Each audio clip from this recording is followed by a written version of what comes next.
भक्तन की, श्री वृंदावन धाम की, सद्गुरुदेव भगवान की। नीरज जी कोलकाता से। राधे राधे। राधे राधे महाराज जी। महाराज जी, जब आप छोटे थे तो आपको सबसे ज्यादा क्या प्रिय लगता था? किसमें प्रियता की बात? देखो, व्यवहार में माँ प्रिय थी, सबसे ज्यादा अम्मा से प्रेम था, क्योंकि माँ ही नहीं तो सबसे ज्यादा प्रेम माँ से था। और खाने में मिठाई प्रिय थी, खेलने में कुश्ती प्रिय थी, क्रीड़ा में कुश्ती प्रिय थी, और भगवान में भगवान शंकर प्रिय थे।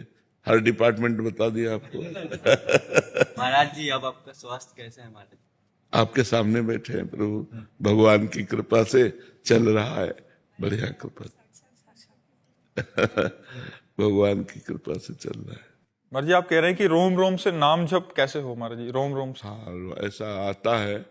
बोले, नाम श्वास दो बिलग चलत है, इनको भेद न मोकों भावे, श्वास ही नाम नाम ही श्वासा, नाम श्वास को भेद मिटावे, नाम श्वास को भेद मिटावे, तब रोम रोम तब रग रग बोले, तब कछ स्वाद नाम को पावे। जब श्वास और नाम एक हो जाए, श्वास ली अपने आप नाम चलने लगे, श्वास छोड़ा नाम अपने आप चल रहा है। जैसे श्वास वैसे ही नाम, नाम श्वास को भेद मिटावे। जब श्वास से जपते जपते हमारे कंठ में आता है, कंठ से हृदय में, हृदय से रोम रोम में छा जाता है। ये बहुत प्रयास करने पर।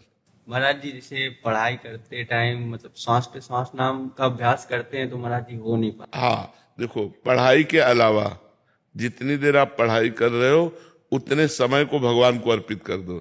जैसे 8 से 10 बजे तक आप पढ़ने में वास्तविक ईमानदारी से लगे रहे, तो 2 घंटा के समय को कृष्णार्पणम मस्तु समझे। फिर खाली समय राधा राधा। अगर 1 सेकेंड भी समय खाली मिला 2 घंटे में तो हम राधा बोल लेंगे, राधा फिर पढ़ रहे। और 2 घंटा समय, 4 घंटा समय, 8 घंटा समय, उसको पूरा 8 घंटे का समय, हे भगवान मैंने पढ़ाई में व्यतीत किया, सो आपके चरणों में समर्पित करते हैं, कृष्णार्पणम मस्तु। तो वो आपका कर्म आपको महान बना देगा। आप देख लेना। चलो, आप ऐसे चलो। भिकारी चरण बारिक जी। राधे राधे। राधे राधे महाराज जी। महाराज जी, मैं श्री कृष्ण जी को प्राप्त करना चाहता हूं, इसके लिए मैं क्या करूं? पहले तो धन्यवाद कि आप भगवान को प्राप्त करना चाहते हैं। नहीं, इस कलिकाल में भगवान को प्राप्त करने की बात कहाँ होती है। संसार के भोगों की प्राप्ति की चाह में ही लोग पूरा जीवन व्यतीत कर देते हैं। इसके लिए अगर वास्तविक प्राप्त करना चाहते हो तो सबसे पहले किसी संत महापुरुष की शरण में जाओ, उन्हें सद्गुरु रूप में वरण करो, फिर उनके द्वारा बताई हुई साधना करो। पहले किसी संत का आश्रय लो और उसके द्वारा बताई हुई साधना करो, उनके अनुशासन में रहो, वो जैसा जैसा आपको बताएं वैसा चलो, तो भगवत प्राप्ति हो जाएगी।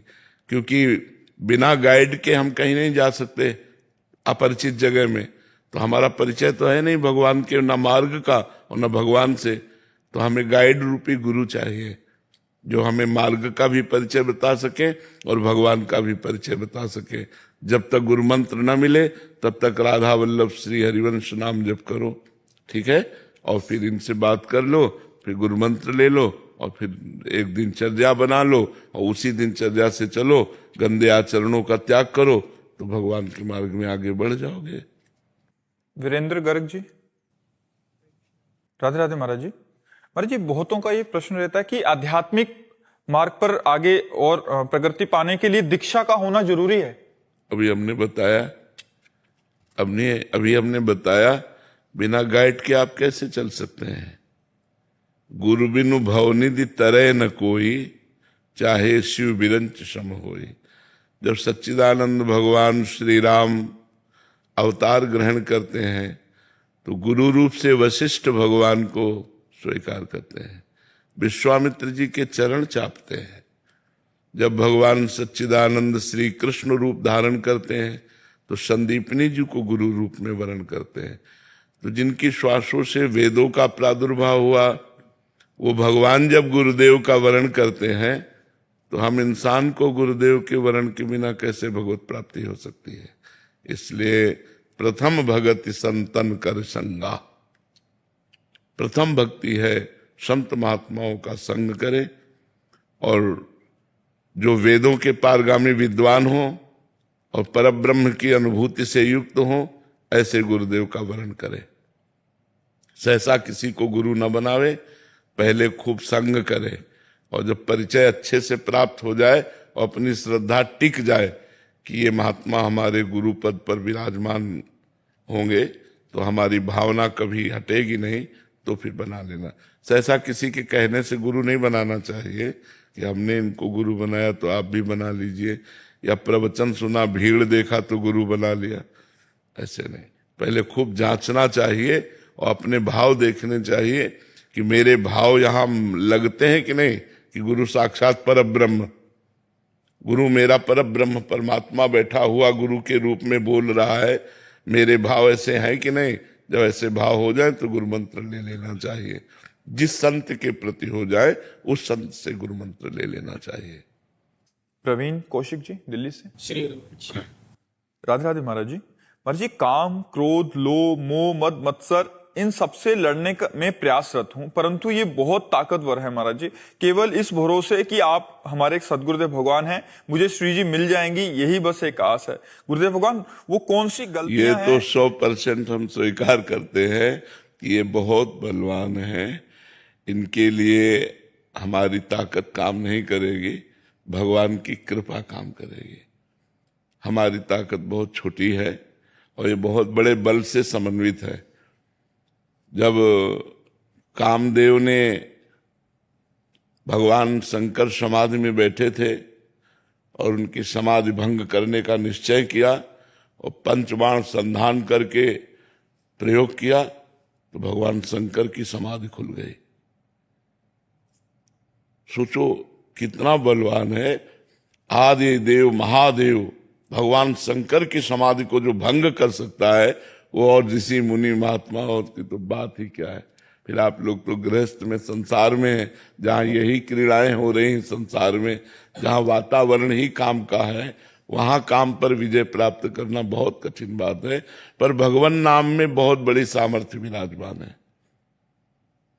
यदि हम भगवान नाम जप करें और इससे बचने का निश्चय कर ले, हमें जो कोई विकार परास्त करता है तो उसके मूल में होती सुख बुद्धि, इससे सुख मिलेगा।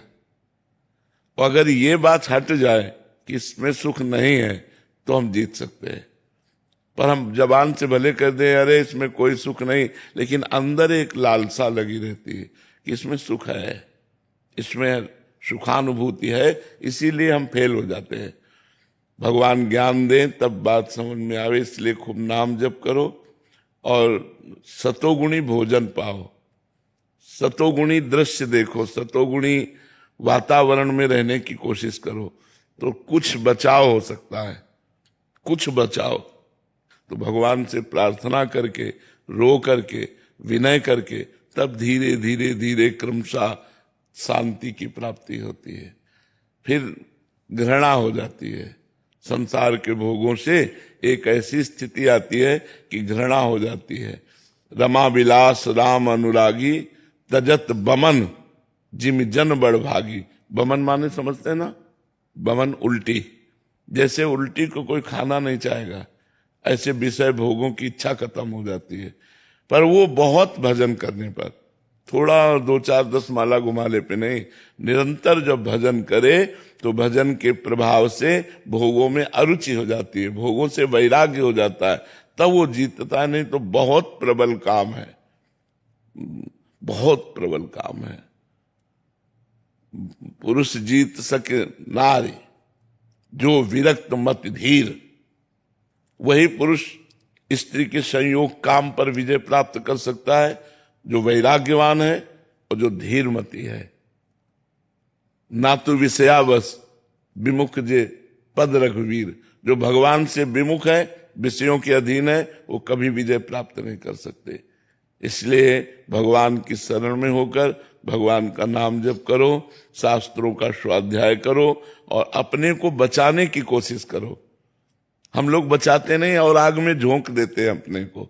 अपने को जब हम बचाने की कोशिश करेंगे तब हमारी बात बनेगी। पर सुख बुद्धि है तो हम बचाने की कोशिश नहीं करते, हम उसी में और लिप्त हो जाते हैं। बहुत कठिन है। यही सबसे ज्यादा कठिन शत्रु है काम। ये बड़े बड़ों को गिराता है, बड़े बड़ों को।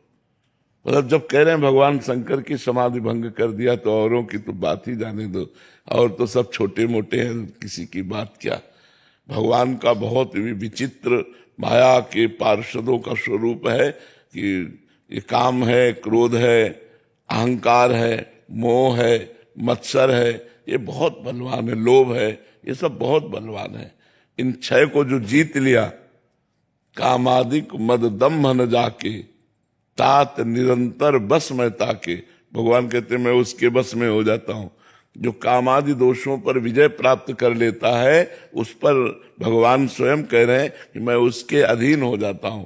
इतना है इनाम, क्योंकि ये बहुत बड़े योद्धा हैं। इनको परास्त कर दिया तो अखिल भुवनों के, अखिल ब्रह्मांडों के पति भगवान कह रहे मैं उसके अधीन हो जाता हूं। तो जिता सकते हैं तो भगवान जिता सकते हैं, दूसरा कोई नहीं।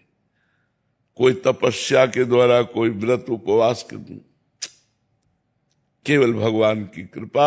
इसलिए भगवान की शरण में हो जाओ और नाम जप करो तो उसी के बल से धीरे धीरे धीरे हमारे अंदर विवेक पैदा हो, ज्ञान पैदा हो कि इन असत भोगों में सुख नहीं है, तो हम वैराग्य धारण कर ले, नहीं तो बहुत कठिन है। और जब मन भगवान में जाने लगे तब बात बने। इसलिए हारना तो नहीं, बस अंदर से भगवान की शरण में होकर नाम जप करो, जितना बच सकते हो बचने का उपाय करो। भारती जी भोपाल से। श्री राधे महाराज जी। महाराज जी, सामान्यतः अध्यात्म को एक सीधी रेखा जैसा मार्ग माना जाता है, मानो निरंतर साधना ही सब कुछ हो, परंतु जीवन में कभी कभी अनुभव होता है कि अध्यात्म स्वयं प्रकट होकर सामने आता है। क्या ये मुख्यतः प्रयास का मार्ग है या एक अंतर्जागरण की प्रक्रिया? नहीं, प्रयास भरपूर, जिद्दी स्वभाव से और भगवान की कृपा। ऐसे स्वतः नहीं प्रकट होता। स्वतः प्रकट होता तो सबके जीवन में अध्यात्म प्रकट हो जाता ना। स्वतः किसी के नहीं प्रकट होता। जिन्होंने भरपूर साधन किया और जिद्दी स्वभाव, मर जाऊंगा पर ऐसा नहीं करूंगा, मर जाऊं चाहे पर भजन नहीं छोड़ूंगा, जो बिल्कुल जिद्दी स्वभाव और डट करके खूब भजन मार्ग में लगा तो अध्यात्म पर वो चल पाया। ये ज्ञान के पंथ कृपाण की धारा, परत खगेश लगे नहीं बारा। ये जो भगवान का मार्ग है, ज्ञान का मार्ग है, ये दुधारी तलवार है, इस पे चलना है। इसीलिए सब कोई चल नहीं पाते, सब विषयों में गिर जाते हैं। कोई विशेष हिम्मती, सहनशील, जो हर दुख को सहने के लिए तैयार हो गया है, वो इस मार्ग में चल पाता है। सुख अपार पर यात्रा बड़ी दुखमयी।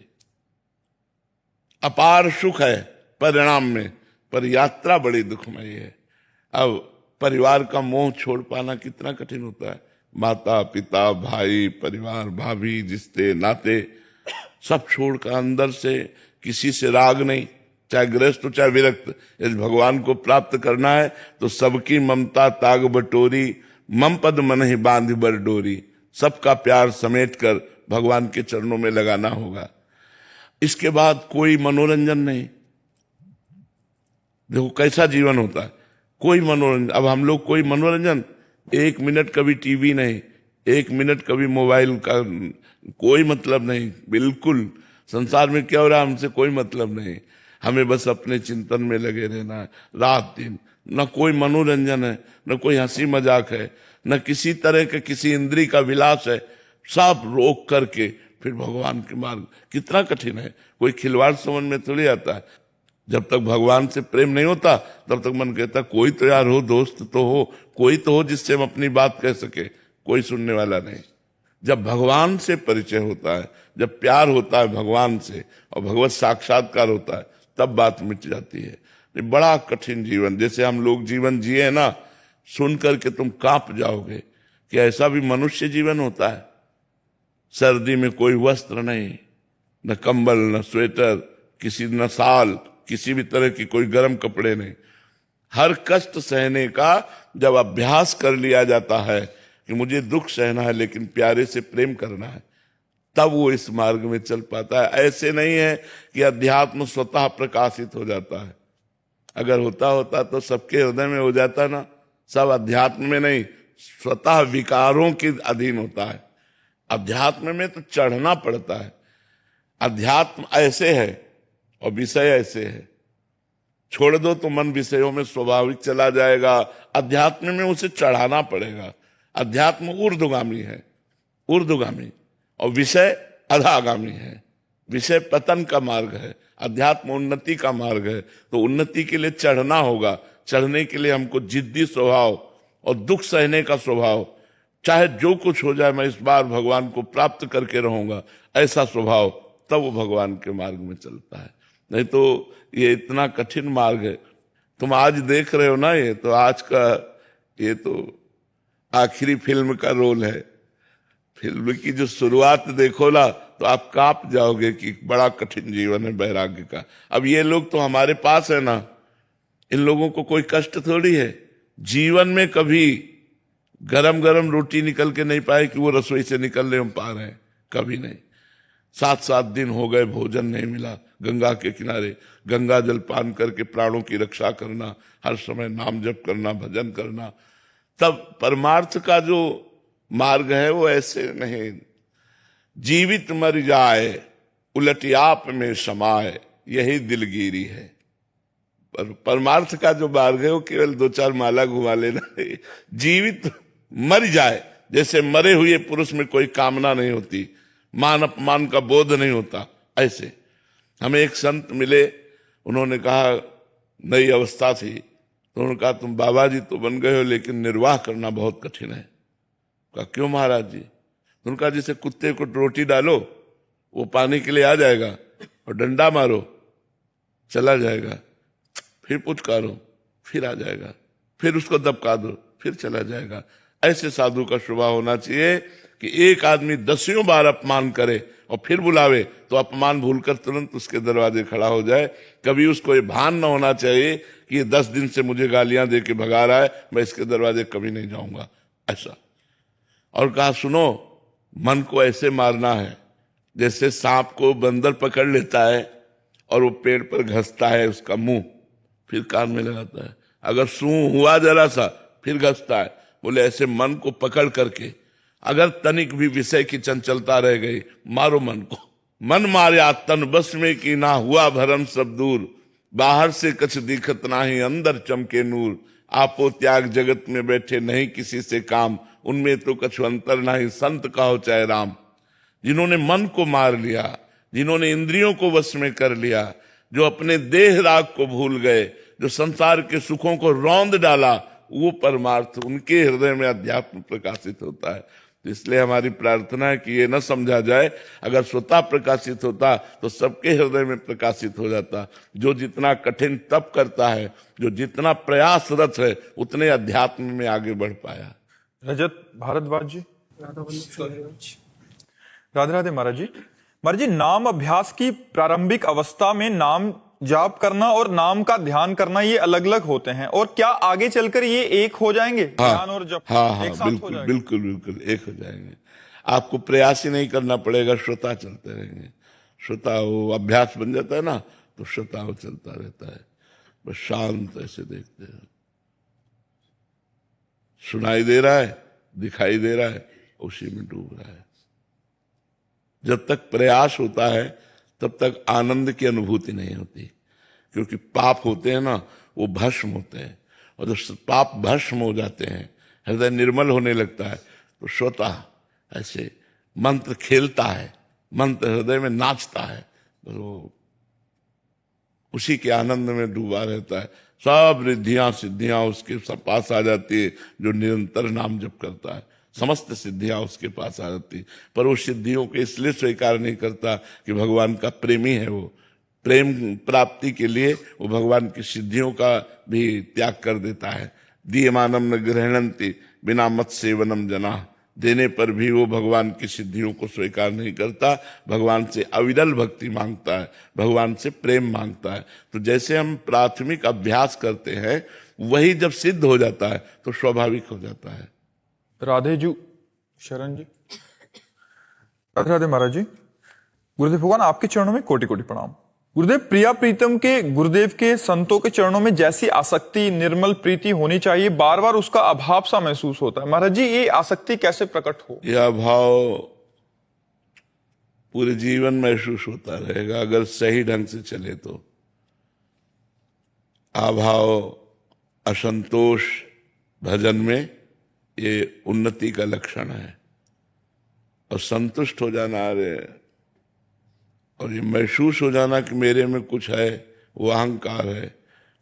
जब महसूस नहीं होता तो अहंकार भगवान के चरणों में समर्पित होता है, और जीवन भर जब ये और बढ़ जाता है तो रोना आता है कि प्रभु पूरा जीवन हो गया, जैसा भजन होना चाहिए वैसा भजन नहीं, आपसे प्रेम नहीं, संतों से वैसी आसक्ति नहीं, नाथ में बड़ा अधम हूं। और वो रो रो कर भगवान से प्रार्थना करने लगता है। इसी में उसके अंदर प्रेम का प्रादुर्भाव हो जाता है। ये अच्छी बात है ऐसा रहना कि हमारे अंदर न संतों से वो प्रेम है, न भगवान से वैसा प्रेम है, न वैसा भजन होता है। पर ईमानदारी से भजन करते रहना चाहिए। ये केवल वाणी का विषय नहीं होना चाहिए, ये हृदय का विषय होना चाहिए। इसी से दैन्यता आती है। तृणादपि सुनीचेन, मैं तृण से भी नीच हूं, ऐसा तभी भाव आता है। निरंतर नाम जप करना चाहिए, हमारे प्रयास में कमी नहीं होनी चाहिए, और भाव यही रहना चाहिए कि जैसा भजन होना चाहिए वैसा भजन नहीं है। यदि ऐसी स्थिति रही तो अच्छा साधक बन जाएगा। और जहाँ थोड़ा सा भजन करके संतोष हो जाता है और अहंकार हो जाता है, वो फिर पतित हो जाता है, वो परमार्थ पर चल नहीं पाता है। इसलिए ये भाव उत्तम है, पर प्रयास हमारा अथक होना चाहिए। रात दिन कभी शास्त्र स्वाध्याय, कभी नाम जप, कभी सत्संग सुन रहे, कभी समाज की सेवा कर रहे हैं, परिवार की सेवा कर रहे हैं, वो सब भगवान को अर्पित करे, भगवद स्मरण परायण रहे तो साधना उत्तम हो जाती है। हरसुख दास जी महाराज। राधे राधे महाराज जी। महाराज जी, जब 84 धुनी तपस्या करते हैं तो गुरु प्रणाली का जाप करना चाहिए या कोई जाप का महत्व ज्यादा है? नहीं, गुरु प्रणाली का, जो गुरु जी ने मंत्र दिया है उसी का जाप करना चाहिए। क्योंकि मंत्र मूलम गुरु वाक्यम, जो गुरुदेव ने मंत्र दिया है उसी का जाप करना चाहिए, अपने मन से किसी और मंत्र का नहीं। क्योंकि और मंत्र हमको सिद्ध करना पड़ेगा, और जो गुरु मंत्र है वो सिद्ध मिला हुआ है, गुरु परंपरा से आता है ना वो मंत्र, तो सिद्ध मंत्र आता है, तो उससे बहुत जल्दी हृदय में जागृति हो जाती है। इसीलिए गुरु परंपरा से जुड़ा जाता है कि हमारे गुरुदेव ने यही मंत्र जपा, गुरुदेव के गुरुदेव ने यही मंत्र जपा। ऐसे सैकड़ों संत हो गए जिन्होंने इस मंत्र को जप करके रसास्वादन किया, और गुरुदेव के द्वारा हमको वो मिला, तो सिद्ध मंत्र होता है। उस मंत्र को बस जागृत करना है, बहुत जल्दी हृदय में जागृत हो जाएगा। और जैसे किसी ग्रंथ से देखकर मंत्र, उसे स्वयं सिद्ध करना पड़ेगा। तो ये सिद्ध मंत्र जो गुरु प्रणाली से मिला है, और लाभ स्वयं सिद्ध करके भी उतना नहीं मिलेगा जितना गुरु मंत्र से मिलेगा। क्योंकि मंत्र मूलम गुरु वाक्यम, मंत्र का मूल गुरु के वाक्य हैं, जो उन्होंने बोला वही हमको स्वीकार कर लेना चाहिए, गुरु मंत्र ही जपना चाहिए। श्री अनुराग टाक जी, रतलाम से। राधे राधे महाराज जी। महाराज जी, मेरे भीतर कई समय से एक गहन जिज्ञासा जन्म ले रही है, उसी विषय में आपसे मार्गदर्शन चाहिए। गुरुजी, शास्त्रों में कहा गया है कि मनुष्य जन्म असंख्य योनियों के बाद प्राप्त होता है और इससे दुर्लभ एवं परम सौभाग्य माना गया है। मेरी जिज्ञासा है कि इस जन्म को इतना उच्च और इतना मूल्यवान और इतना पवित्र क्यों माना गया? कौन सी विशेष क्षमता, कौन सा आध्यात्मिक क्योंकि किसी भी योनि में भगवान का भजन नहीं हो सकता, चाहे वो देवता योनि क्यों ना हो। देवता केवल स्वर्ग में अपने पुण्यों का भोग भोग सकते हैं, वो नया कर्म नहीं कर सकते। नया कर्म केवल मनुष्य योनि में हो सकता है।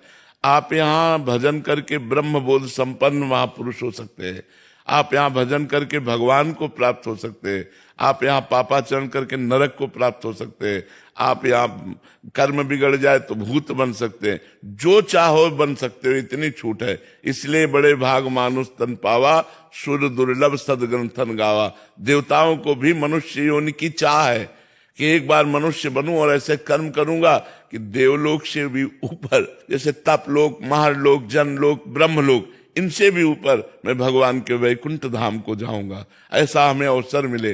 पर हम जब मनुष्य योनि में आते हैं तो गंदे भोगों में भोग कर अपने मन को और मलिन कर लेते हैं और पुनः 84 लाख योनियों में चले जाते हैं। ये साधन धाम मोक्ष कर द्वारा, पाए न जे परलोक सम्हारा, सो परत्र दुख पावे, सिर धुनि धुनि पछताए, कालहि कर्महि ईश्वर मिथ्या दोष लगाए। ये भगवत प्राप्ति के लिए, साधना के लिए मिला हुआ है कि हम अपनी इंद्रियों को वश में करें, मन को वश में करें और भगवान का भजन करके भगवान की प्राप्ति करें। ये दुर्लभता है, ये किसी भी योनि में नहीं। 83,99,999 योनियों में इतनी क्षमता नहीं कि वो भजन कर सके, वो केवल मनुष्य जन्म में क्षमता दी गई है। इसीलिए दुर्लभो मानुषो देहो, इसे दुर्लभ कहा गया, दुर्लभो मानुषो देहो। मनुष्य शरीर मिलना दुर्लभ है, लेकिन यहाँ आकर के हम क्या करते हैं? नशाखोरी, बेविचार, गंदे आचरण, फिर बर्बाद हो जाते हैं। भूमि परत भा ढावर पानी, तिम जीव ही माया लपटानी। जैसे आकाश से स्वच्छ जल गिरा और भूमि में आते ही मलिन हो जाता है, ऐसे माँ के गर्भ से निकलते ही माया लिपट जाती है।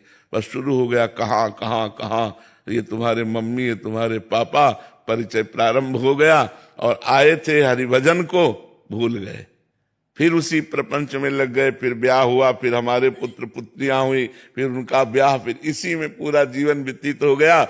हम जिस लक्ष्य के लिए आए थे कि भगवान का भजन करके भगवान की प्राप्ति करेंगे, वो हम भूल जाते हैं। मनुष्य जन्म इसीलिए दुर्लभ है कि इसके द्वारा हम साधना करके, भजन करके भगवान की प्राप्ति कर सकते हैं।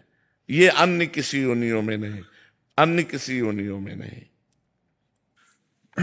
सोनल मिश्रा जी, राधे राधे महाराज जी। महाराज जी, क्या इस कलयुग में भगवान जी अवतार लेंगे? ऐसा तो शास्त्रों में लिखा है कि भगवान लेंगे अवतार। भगवान के कल की अवतार की चर्चा आती, शास्त्रों में तो ऐसा लिखा है भगवान लेंगे, पर वो जब बहुत विकराल कलयुग बढ़ेगा। अभी 4,32,000 वर्ष कलयुग की आयु है, तो उसमें 5,000 के ऊपर ही, अभी तो 32,000 नहीं क्रॉस किया है। कलयुग में इतना पापाचरण बढ़ जाएगा, इतना पापाचरण बढ़ जाएगा कि कहीं राम कृष्ण नाम सुनने को नहीं मिलेगा। देखो धीरे धीरे उसका प्रभाव बढ़ रहा है। मतलब कलिकाल का प्रचंड स्वरूप जब आएगा तब तो हाय हाय मची जाएगी। अभी तो बच्चा है, 4,32,000 में अभी तो 5,000 वर्ष व्यतीत हुए हैं, और अगर 32,000 क्रॉस करेगा तब कैसा होगा? जब लाख हुआ, 2 लाख क्रॉस करेगा, तो अब लिखा है कलिकाल बिहाल किए मनुजा, नहीं माने को अनुजा तनुजा। बेटी बहन का भेद खत्म हो जाएगा, पशुवत भोग आचरण शुरू हो जाएंगे, तांडव राक्षसी स्वभाव का। जब ऐसा महाभयंकर पापाचरण होगा तब उस समय भगवान का अवतार होगा, कल की अवतार। फिर वो दुष्टों का विनाश करके तब फिर सतयुग आ जाएगा। वो आखिरी में 4,32,000 पूरे होते होते आखिरी में भगवान का अवतार होगा। जब भगवान का अवतार होगा उसी समय से सतयुग लग जाएगा, कलयुग की पूर्णता हो जाएगी। पर कलयुग अभी बहुत बहुत बहुत दुख है कलयुग में, बहुत दुख कलयुग में। शरीर स्वस्थ नहीं। अब देखो कैंसर ऐसे होने लगा जैसे जुकाम बुखार, जिसको देखो तेरे दिन खबर मिलती उनको कैंसर हो गया, उनको और कैंसर का मतलब जीवन बर्बाद हो जाना। वो सब कीमो लगवा के वो सब, वो 1-2 साल भले और घसते, इसके बाद शरीर छूट ही जाता है। अब कैसे कैसे भयंकर रोग बढ़ रहे हैं, कैसी कैसी भयंकर व्यवस्थाएं हैं। अब एक आदमी को परेशानी, अस्पताल जाए तो दवा मिलना तो बाद की बात है, पहले 10-5 हजार रुपया खर्चा करो इस बात के लिए कि तुम्हें है क्या। अब वो सब रिपोर्टें देखकर निर्णय करेंगे कि आपको है क्या। इसके बाद उसकी फीस दो डॉक्टर की, फिर दवा दो, और फिर 2-4 दिन बाद आओ, तब वो देखेंगे दवा का प्रभाव क्या पड़ा, जांच करवाओ। वो जांच में अगर किसान आदमी है ना, वो इतने में उसकी सब इतना कहाँ पैसा है किसान आदमी के पास। तो आगे चल करके बड़ा रोगों का तांडव, भोगों का तांडव बढ़ेगा। कलयुग का प्रभाव, सब प्रथाएं, सब पवित्रताएं धीरे धीरे नष्ट होती जाती है। मतलब क्या सुंदर गृहस्थी कि अगर पति को प्राप्त किया तो आजीवन निर्वाह किया, पत्नी का वरण कर लिया, आजीवन निर्वाह किया। यहाँ लव मैरिज होता साल भर में डिवोर्स हो जाता है। कलयुग का प्रभाव देखो, कहा कलयुग का प्रभाव देखो। अब जब ये चरित्र आ गए कि पति पत्नी में विश्वास नहीं है, तो फिर मतलब कैसे गृहस्थी चलेगी। तो बड़ा समय धीरे धीरे कलयुग का प्रभाव तो बढ़े। पर कलयुग का एक बड़ा गुण है, जो दसियों हजार वर्ष तपस्या से फल प्राप्त होता था, वो कुछ दिनों के नाम कीर्तन नाम जप से प्राप्त हो जाएगा। कलयुग का बहुत बड़ा, कलयुग समयुग आन नहीं, जो नर कर विश्वास, गाय राम गुण गण विमल, भवबिन तरह प्रयास। इसमें बिना प्रयास के भवसागर से तरने का उपाय है राम राम राम राम, राधा राधा राधा राधा, कृष्ण कृष्ण कृष्ण।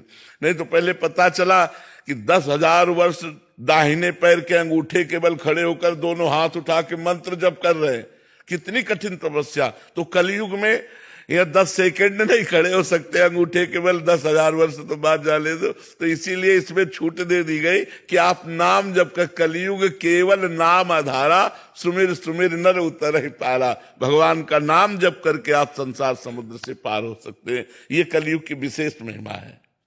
शिवम कुमार सिंह जी, सतना से। श्री हरिवंश महाराज जी। महाराज जी, अगर इसी जन्म में भगवत प्राप्ति करना हो और ये अंतिम जन्म बनाना हो, इसके लिए हमें क्या करना चाहिए? तदर्पिता अखिलाचारिता तद्विस्मरणेन परम व्याकुलते।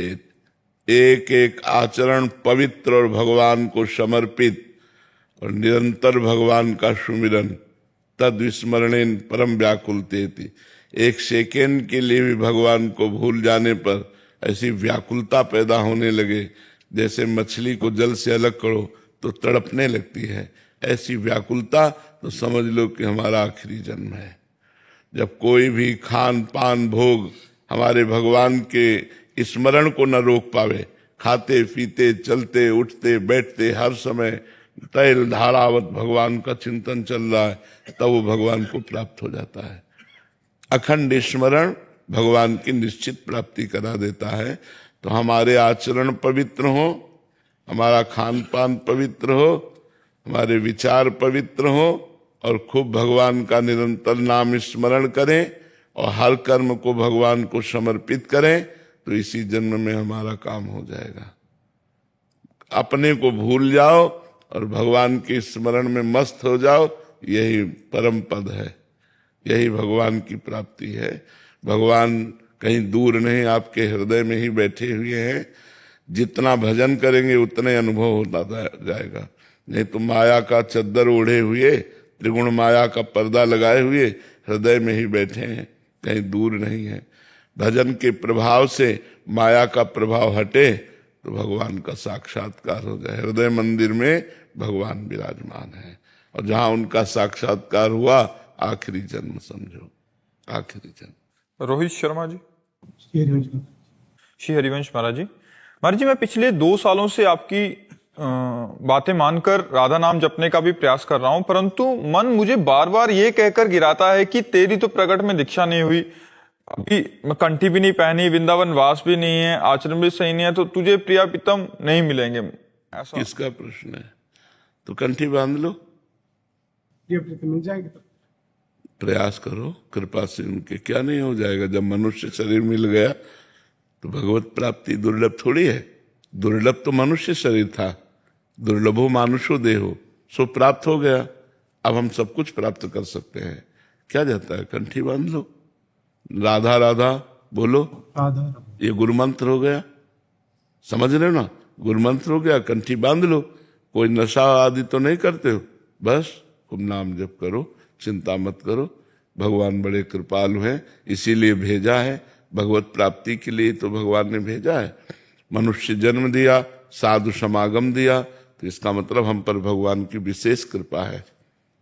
बिना भगवान की कृपा के संत समागम थोड़ी मिलता है। अब मोहि भा भरोस हनुमंता, बिनु हरि कृपा मिले नहीं संता।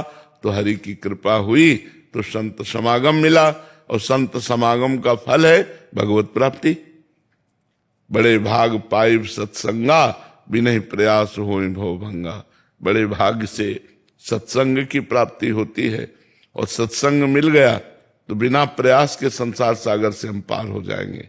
तो हमें प्रयास करना है नाम जप का, हर समय नाम जप करो, कोशिश करो कि भोजन पवित्र हो। प्याज लहसुन पाते हो?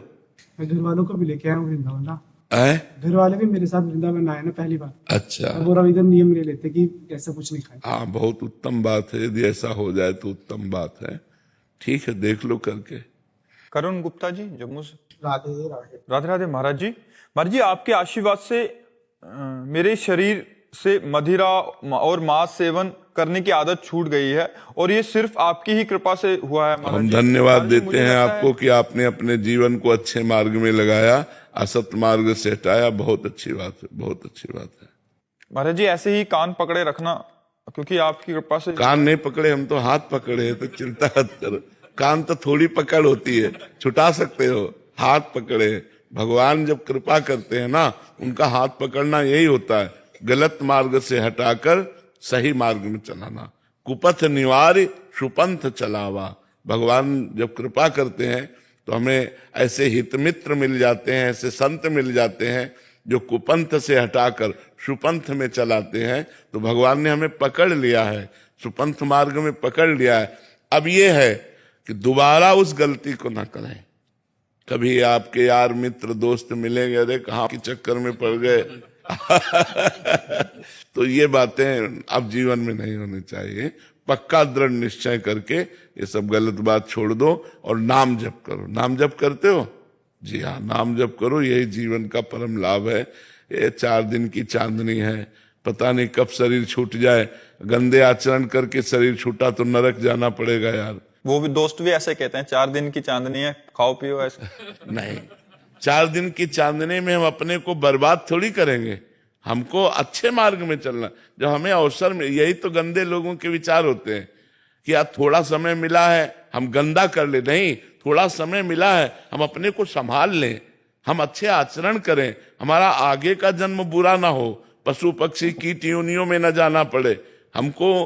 कम से कम अगर हम ना भगवत प्राप्ति कर पाए तो अगला जन्म फिर मनुष्य का मिले और भगवान की आराधना करके भगवान को प्राप्त हो। मनुष्य जन्म बहुत अच्छा शरीर है, कोई भी पीड़ा हो डॉक्टर से, लेकिन आप पशु पक्षी के रूप में जंगलों में रह रहे हैं, आपको क्या पीड़ा है, क्या घाव है, कोई देखने वाला नहीं। कितनी भूख प्यास, क्या कोई सर्दी गर्मी बरसात सब। तो हमें लगता है कि हमें ऐसा भजन तो इतना तो कर ही लेना चाहिए कि मुझे अगला जन्म मनुष्य का मिले। बिना भजन के नहीं मिलेगा। भगवान ने कृपा की तो इस जन्म मनुष्य बनाया, अब तुम इतना साधन कर लो कि अगला जन्म फिर मनुष्य का मिले। भारत जैसे पवित्र देश में जन्मे और धर्म पूर्वक समाज सेवा और देश सेवा, परिवार सेवा और भगवत प्राप्ति, ये सब परम लाभ लें। ये थोड़े दिन के लिए थोड़ी शराब पी करके रोड किनारे पड़े रहना, ये मनुष्य जीवन थोड़ी है। मनुष्य जीवन है संयम, नियम, अच्छे आचरण, अच्छा भोजन और भगवान का भजन करके परोपकार करो। मनुष्य जीवन परोपकार के लिए मिला है। कंठी पहननी है, कुछ परहेज वगैरह? कंठी पहननी, कुछ परहेज बता दीजिए। बस सबसे बड़ा परहेज तो आपने छोड़ ही दिया, अब रह गया प्याज लहसुन। वो आपके आशीर्वाद से वो भी छोड़ दिए। छोड़ दिए तो बस फिर, आपके बल से हाँ नहीं बहुत, फिर क्या, फिर तो बस आराम से पहनो, कोई परेशानी नहीं। बाथरूम जाना होता है तो कंठी नहीं उतारना, ना शौच में उतारना होता है, ना बाथरूम में उतारना होता है। ये बराबर 24 घंटे गले में बंधी रहती है, इसे नहीं उतारना होता। महाराज जी, इनके 1-2 प्रश्न थे कि जैसे किसी वस्तु का आज भोग लगा लिया और अगर कल पाने पड़ रही है, मान लीजिए किशमिश ही है, तो अगले दिन पा सकते हैं फिर से भोग लगा? हाँ नहीं नहीं नहीं, वो भोग लगाने के बाद फिर उसे पा सकते हैं। महाराज जी, मेरा प्रश्न ये था कि जैसे आज कोई मिठाई लाई, भगवान जी को भोग लगा के पा लिया, जी कल दोबारा से पाने लगे हैं तो उसको मन में भोग लगाना चाहिए कि नहीं? क्योंकि नहीं नहीं नहीं, वो तो भोग लगा हुआ है, जयकार कर सकते हैं राधा वल्लभ लाल की जय, और फिर उसे पा सकते हैं। जो भोग लगा दिया तो फिर बाहर भोग और अंदर भोग वही विराजमान है, तो मानसिक लगाओ चाहे प्रगट में लगाओ, एक बार भोग लग गया, अब जैसे हमें दोबारा पाना है तो राधा वल्लभ लाल की जय पाने लगे, ऐसे जय। छोटे छोटे प्रश्न, जैसे एक डब्बा लेके आए निमित्त से कि भोग लगाना है, अगर उसी में से 4 पीस निकाले और अलग से भोग लगा दिया तो अगले दिन फिर उस डब्बे से लगा, हाँ हाँ, उसी डिब्बे कि से वो तो चल अमनिया ही लेके। था हाँ तो, या फिर पूरा डब्बा लगाया तो फिर वो पूरा प्रसादी हो गया ना? नहीं, 4 पीस अगर हमारी आज जरूरत है, हमने 4 पीस का भोग लगाया, अगर उसमें 8 पीस है तो हम 4-4 पीस 3 दिन भोग लगाएंगे जी। महाराज जी, इनका एक और प्रश्न था कि अगर कोई इंसान वृंदावन की रज मांगे या पर वो मांस मदिरा का सेवन करता हो तो देनी चाहिए? दे देना चाहिए। रोगी है, दवा देनी चाहिए। रोगी है, दवा देनी चाहिए। मरीज है, बड़ा सीरियस मरीज है, उसको तो तुरंत देनी चाहिए। उसकी श्रद्धा तो बनी, और रजरानी कृपा करेंगे, उसकी बुद्धि शुद्ध हो जाएगी और गलत आचरण त्याग देगा। पहले तो उसकी धन्यवाद है कि उसकी रज में तो श्रद्धा बनी कि वृंदावन की रज है, इतनी श्रद्धा ही उसका कल्याण कर देगी, इतना ही कल्याण कर देगी। रज में बड़ी सामर्थ्य है। एक ज्योतिषाचार्य जी वृंदावन अपने मित्र के साथ आए, बड़े ज्योतिषाचार्य थे और सच्चे ज्योतिषाचार्य थे। तो उनके मित्र ने कहा कोई चमत्कार दिखाओ। तो बगल में एक आदमी चल रहा था, उन्होंने उसकी भाग्य रेखा पढ़ी और कहा कल इसे 12 बजे वृंदावन में सांड मारेगा और मर जाएगा। ज्योतिष से तुरंत विचार किया, तो बोले अब यार हम 12 बजे तक इसका पीछा करेंगे। कल तक किया और 12 बजे, ठीक 12 बजे वृंदावन का सांड आया और पेट में सिंह उसेर दिया, वो मर गया। उनको अनुभव हुआ कि इसको भगवत प्राप्ति हो गई। तो उनका ऐसा कैसे हो गया, इसकी तो दुर्गति होनी थी, तो पापी आदमी था, ये भगवत प्राप्त कैसे हो गया सांड मारने से? तो वृंदावन के रसिकों से मिले, उन्होंने कहा हमने उसके आचरण और उसकी गणित से देखा इसकी दुर्गति होनी थी और ये भगवत प्राप्त कैसे हो गया। तो उन्होंने कहा वृंदावन के सांड सींग जो है वो रज में ऐसे ऐसे करते हैं ना, उसमें रज लगी थी, तो जब मारा तो उसके पेट में रज चली गई, तो उसका कल्याण हो गया। रज रानी परम कल्याण करने वाली है। कोई मर रहा हो और उसके मुख में वृंदावन की जरा सी रज डाल दो, उसका कल्याण हो जाएगा। भगवान का चरणामृत डाल दो, उसका कल्याण हो जाएगा। तुलसी दल डाल दो उसके मुख में, भगवान नाम सुना दो, उसका कल्याण हो जाएगा। तो अगर कोई शराबी मांस खाने वाला भी है और रज मांगता है तो हमें दे देना चाहिए, जिससे उसकी श्रद्धा तो बनी, सतमार्ग में थोड़ी भी श्रद्धा बनी तो उसका कल्याण हो जाएगा। आज नहीं तो कल उसकी बुद्धि शुद्ध हो जाएगी। तृप्ति तिवारी जी, मिर्जापुर। राधे राधे महाराज जी। महाराज जी, गुरु मंत्र किस उम्र में ले लेना चाहिए? जब होश आ जाए, जब होश आ जाए, जिस उम्र में होश आ जाए उसी उम्र में गुरु मंत्र ले लेना चाहिए। वैसे शास्त्र आज्ञा तो है कौमार अवस्था में। कौमार अवस्था माने सबसे छोटी अवस्था होती है, जब हमें चेतना होती है, मैं कौन हूं, मैं कहाँ कैसा हूं, इतनी जानकारी होने लगती है घर परिवार की, तो उसी समय गुरु मंत्र ले लेना चाहिए। कौमार अवस्था में गुरु मंत्र ले लेना चाहिए। गंगा जी सदैव राधा रानी या गंगा जी साथ में रहे, ये कौन सी प्रक्रिया की है? नाम, नाम नामी अभेद है। यदि नाम चल रहा है तो संग में है। नाम से रूपों की झांकी तो आती महाराज जी, साक्षात गंगा जी साथ रहे, ये कैसे? नाम और नाम जब करो जो चाहोगे। जिनके चरणों से गंगा जी निकली वो जब साथ हो जाएंगे तो गंगा जी क्या है? जिनके चरणों से गंगा जी निकली हैं, जब वो साथ हो जाते हैं नाम से, जितने विश्व तीर्थ हैं सब भगवान के चरणों में, तीर्थपाद भगवान का नाम है। तो नाम खूब जब करो, उसी से सब ठीक हो जाएगा। नंदलाला की गैया बेसहारा बड़ी डोल रही हैं। ब्रजवासी थोड़े हल्के से धर्म में भूल गए, हालांकि सेवा करें पर भूल गए। आपसे ये प्रार्थना है, आप थोड़ी सी हमारी गैया मैया का जाए। सबको चाहिए, गाय हमारे धर्म स्वरूपा है, हमारी माता है, और जैसे वेद माता गायत्री ऐसे धर्म माता गौ है। अगर गौ की सेवा हुई तो साक्षात गोविंद की सेवा है। और जो भटकती हुई गायें हैं उनको एकत्रित करके सेवा की जाए। नंद के लाला की गोपाल एक तुम्हें आधार सद्गुरु, एक तुम्हें आधार, एक तुम्हें आधार सद्गुरु, एक तुम्हें